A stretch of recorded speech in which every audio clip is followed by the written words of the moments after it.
Welcome back on a Friday, John Morris Show. Our good friend Max Calderone is here in studio. Max with Baylor Athletic Communications. Love the jersey. Is it called a jersey, or is there another name for it for soccer? I think the Europeans would call it a shirt. A shirt. As part of a kit. Okay. Whereas we would call it a jersey as part of a uniform. Right. So part of a kit. A kit. That's very good. Right. Okay, I'm going to learn a lot from you today because I stuck my head in your office a couple of days ago. Hey, Max, who do we have that's really into the World Cup? And you're working on all these spreadsheets and everything, and you're the guy. So what is your what does that go back to, your interest in? Is it soccer in general or World Cup? No, I mean, it all kind of started in the 2006 World Cup final for me. I was 9 years old. It was Italy versus France. They went to PKs in the championship. There's that famous red card where Zidane kind of headbutts the guy. Oh, yeah. So that's what kind of started it for me. I was like, what is this? And I knew I was going to be all in the next time it came around. Yeah. So 2010, the World Cup was in South Africa, which means all the matches were being played at 5 a.m. or 7 a.m., 9 a.m. I was a 13-year-old kid. I thought it was the coolest thing ever to wake up early and watch sports. Growing up in Phoenix, so like the weather was perfect in the summer. I'd go run around the pool and kick a ball into a net, kind of acting out the World Cup a little bit. And then in 2014, that was another big part of the USA's run. They made a run to the round of 16. So just been following it ever since I was a kid and kind of fell in love with it. That's great. That's very good. Did you play soccer growing up? Never played soccer. Okay. I mean, I think it's everybody's first sport. So sort of kick the ball, right? Yeah, but no, never played really. Gotcha. Garrett and I kind of brought up this question. Get your opinion on this. Is this the biggest sporting event in the world, or would the Olympics be considered the biggest sporting event? No, I think it is. I think it is the biggest. Bigger than the Olympics in the world. Okay. Yeah, I just think because the passion of the fan base is and how big soccer is across the world. Whereas, the Olympics has a lot of individial moments. This is a team game. So I think it's the biggest deal for sure. I wouldn't argue with that. No, I wouldn't argue with that one bit. And to have all so many matches on U.S. soil, that's especially big this year. Isn't it? Really cool opportunity for the United States to get to host. Second time ever, I believe, first since 1994. Okay. We've got a lot of games locally too. Dallas is one of the most popular host sites. It's hosting 9 matches this summer. Then Houston as well has 7. So awesome opportunity for the U.S. to kind of show off our country and get this big game on home soil. Like you said. Saw Zach Smith yesterday from the Trib. He's our World Cup. He did get credentials to cover in Dallas and Houston. He said it's like getting a passport to get credentials for these process. things. From what I understand, I was texting with Mike Craven too when he came in from Dave Campbell's Texas Football. The 3 of us kind of go back and forth. And he's just like, I don't know how I'm going to get to cover it. I'm the football guy. So I think Mike ended up buying a ticket. He's going to get to go to a Netherlands match and get to go write a comparison on fans, college football fans versus soccer fans. That would be really interesting. Are you going to go to any matches? I've thought about it. Ticket prices are kind of insane. Yeah. And what are they? What are ticket prices? I mean, I think get in the door price for a smaller match in Dallas, I think is above $500. Wow. That's pretty insane. Okay. But it's the World Cup. Yeah. England's going to be there. Argentina's going to be there in Dallas. So those ticket prices are probably four digits. Okay. But was texting with a couple of my buddies who live up in DFW. We might go to Texas Live or something. That'd be fun. Just to be around. Yeah. Just to see the chaos, just to be amidst all the fans. I think that'd be that would be great. At a little lower price point to go there. Now that would be pretty cool. Yeah. Because you watch these matches and you see the atmosphere, and to be that close to it, I would think would be pretty fun. It's a once in a lifetime kind of experience. You don't know when the World Cup's going to come around back to the U.S. and it only happens once every 4 years. So it would be pretty neat to get to say, hey, I was there when this happened, or I got to see this country celebrate a goal that they scored at the World Cup, which would be pretty awesome. And obviously a very international event. And you would see, outside AT&T Stadium, you would see, folks from all over the world there, wouldn't you? Yeah. I don't know how many different countries are going to play in Dallas, but I do know off the top of my head, Netherlands and Japan are the first match in Dallas on Sunday. Okay. Argentina's there. They play, I think, 1 or 2 matches. England versus Croatia's there in Dallas. Dallas is going to host a semifinal as well. Wow. So a lot of big-time games, big-time countries, top nations are playing up north. Man, that is great. Did they put grass down, did I see? They put grass down inside AT&T? I hope they did. Garrett, did you see that? Is that right? I haven't seen it, but let me check real quick. I think they did. I think I saw them laying real grass inside there. That's important. Yeah. Could they play on turf or not? They could. I think soccer players kind of have a rep of being a little bit of divas. So they don't like playing on turf. Right. It's a little harder surface. Ball skips a little quicker. Yeah. A little harder on the legs too. You're running that much. It would be different. I think the hope is to play as many matches on grass as possible. Okay. Tonight, what'd you find out? Yes, they did add grass for the pitch. Guys, Yeah. interesting. Oh, the pitch. For the pitch. I like that. Yeah. Very good. Tonight, USA versus Paraguay, Yeah. SoFi Stadium in Los Angeles. How good is this USA team? How far could they go? Yeah, I think what a lot of the casual American fans are going to learn about this team is that it's being referred to as the golden generation. Okay. Right.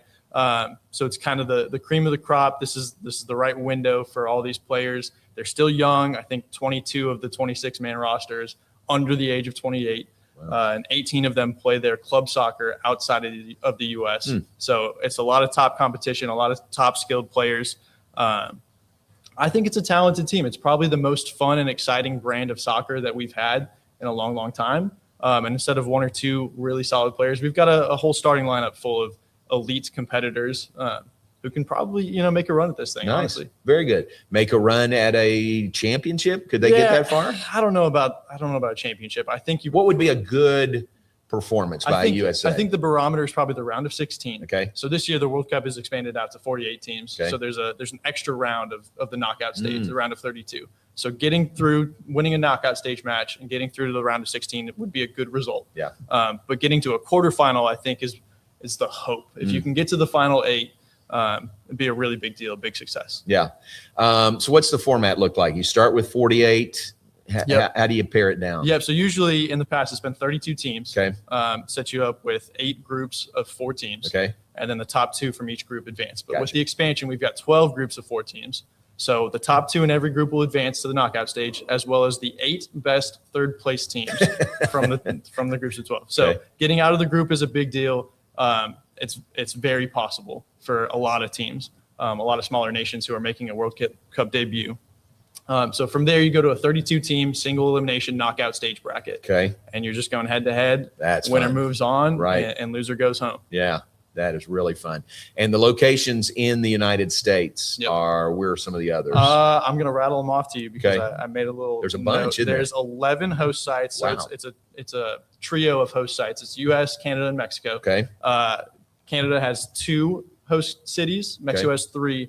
USA is Atlanta, Boston, Dallas, Houston, Kansas City, LA, Miami, New York City, Philly, San Fran, and Seattle. Golly, that's a bunch. Yeah, so a bunch of different time zones spread across the country. Right. And USA, Paraguay is in SoFi Stadium That's right. in Los Angeles Yep. coming up tonight.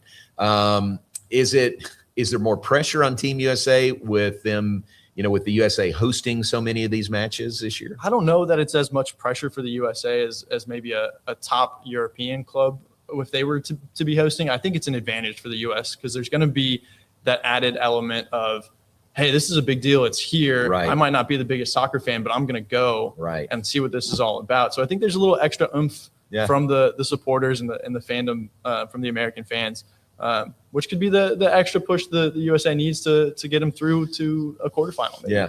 How about that? What do you think those tickets, if you wanted to buy a ticket to see USA play? I don't know. A lot of money. I'm It's sure. a bunch, isn't it? Yeah. They're all on the West Coast. The 3 group stage matches are all on the West Coast. Okay. LA twice and Seattle once. There's a path to possibly playing in Dallas for the USA, which would be really, really cool. That would be cool. But I'm sure ticket prices are just going to be skyrocketing. Right. Interesting. Yeah. Which ticket price is higher? See USA in World Cup or Knicks Spurs? Still the Knicks Spurs. Still at MSG. Yeah. At MSG, Yeah, right. We're looking at 5 figures for those. Unbelievable. Oh my goodness. Yeah. That's been crazy. Yeah. All right. This may be a dumb question, but to be on Team USA, you have to be a USA citizen. That's correct. Okay. Yep. Because so many, we got a lot of teams and the sport's very international, but you're playing for your country, That's right. Yeah. It's a little more convoluted than you might think. Okay. Because so many players, especially soccer players, have different lineages and heritages. Yeah. A dad who was born in Europe or a mom who was born in South America. So you can play for those countries if your direct relatives, your mom or dad or even grandparents, have ties to those nations. You'll see a lot with the American players born in the Netherlands but grew up in New York, or born in New York and grew up in London. Yeah. So there's probably 3 or 4 players of ours who have a British accent, Okay. or have a Dutch accent or a German accent even.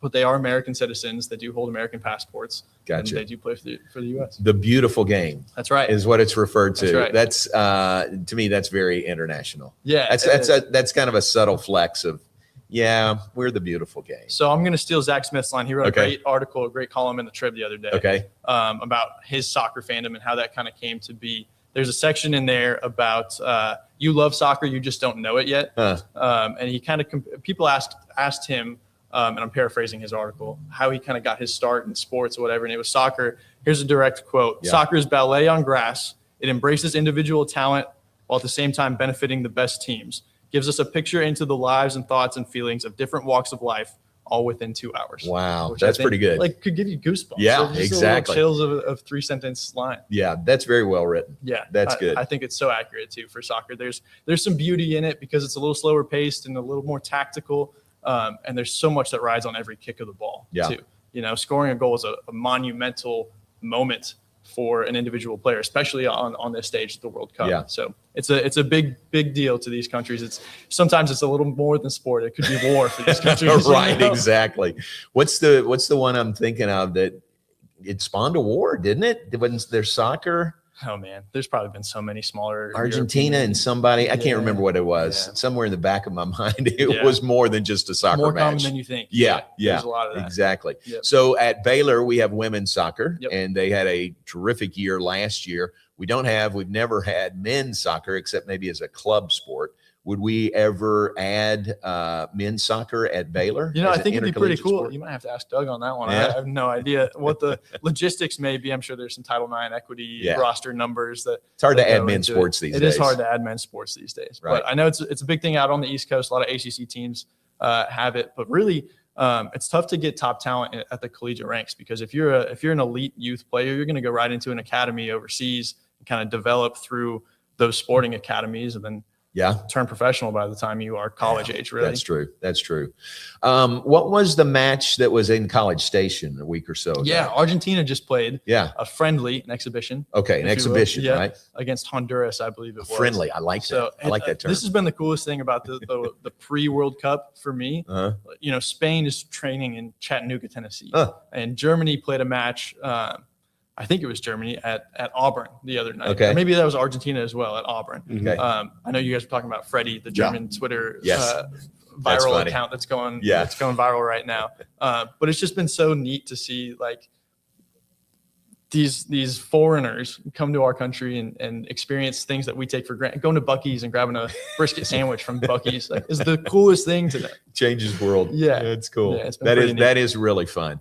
All right, enjoy the matches. Thank you. And you'll have some late nights because some of those are on pretty late, aren't they? Well, like tonight starts at 8, doesn't it? Yeah, USA game's on at 8. I think a lot of them are going to be at 9. There's even one at 11 p.m. Okay. Night, so, okay. Yeah, it's going to be cool. You got a lot of soccer in your future. I do. That's College fun. World Series too. It's going to be a big sports day. Yeah, and College World Series. Good segue. Let's talk baseball. Sure. The day job. Great news yesterday. Brady Janusek making it public that he's coming back. Yeah, awesome news for the program. Awesome dude. Brady's just an awesome guy. He's so low maintenance. Never have to worry about him. Loves it here. Great teammate. And a special player too. So we're excited to have him back in the green and gold next year. That is really cool. And I mean, you can build around him. You don't lose him and then have to find a replacement. But Mitch was saying yesterday, we know who our 3-hole hitter is going to be. That's right. You just plug him in there. Right. Didn't he have a terrific freshman season? He really did. He does some things athletically that are very uncommon. Just the way he runs, the arm talent, the power, the speed on the bases.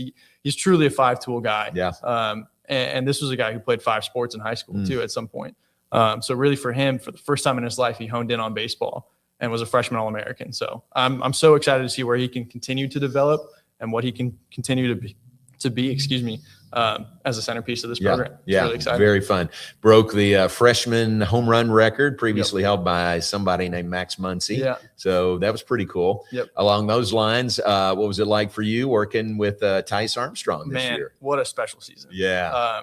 Who knew starting on opening night when he hit 3 grand slams, what we were in for. But arguably one of the best seasons in program history. Yeah. And obviously, set the home run record. Couldn't happen to a better dude, too. I mean, just so gracious, so humble, amazing teammate, hard worker, and really talented player. So that was really, really fun to be able to be the Tice Armstrong publicist Yeah. for much of the year. Yeah, you had a lot of good stuff to talk about and No doubt. publicize. Uncanny the similarities between he and Charlie Carter. Yeah, definitely. Two big right-handed, powerful first basemen Yeah. that had transferred and played 1 year at Baylor. And the parallels from their stats were kind of crazy. Right. No question he'll get drafted. I think so. I think he's had a couple workouts with some teams Okay. lately, and as a senior sign, that might lower his stock a little bit with him Okay. being out of eligibility and not having leverage. It's true. But he's definitely going to get a look. He will be playing professional baseball, no doubt about it. And I think you'll hear his name called in the draft for sure. Good. Who else? Travis Sanders? I think Sanders will have a shot. Yeah. I think Davenport will have a shot. Yeah. Would love to see Ethan Calder get a look Yeah. with an affiliated team. Caleb Bunch made his debut independent league baseball the other day as a starter. Really? Through 5 innings the other day. So shout out Wow. to Bunchy. It's really cool to see some of these guys go off and play professionally. That's pretty cool. The other guys that are coming back, they're just playing around the country somewhere? Yeah, a lot of the position guys are out already playing summer ball, hitting the ground running. Lots of good reports coming back. Pitchers take it a little slower, Okay. rest up that arm, and then they'll get cranked up and geared up for the fall. Gotcha. So, Very good. Yep. Well, thanks for coming in. Thanks for having Any me. other sports you want to talk about? You just let me know. Soccer and baseball, I know, are your wheelhouse. Sure. So that's Yep. good. World Cup soccer. That's right. Well, thanks for coming in. Enjoy the games. Thanks for having me, J-Mo. Nice shirt That's right. that you're wearing. Some may say jersey. Those of us in the know would say shirt. Part of the kit Yep. on the pitch. Yep. You got it. That's the extent You're of my ready to go. knowledge there. Thank you, Max. Appreciate you. Thanks, J-Mo. Max Calderone with Baylor Athletic Communications does a great job. I mean, a great job there. I'd say that if he wasn't sitting right here, but appreciate him sharing with us.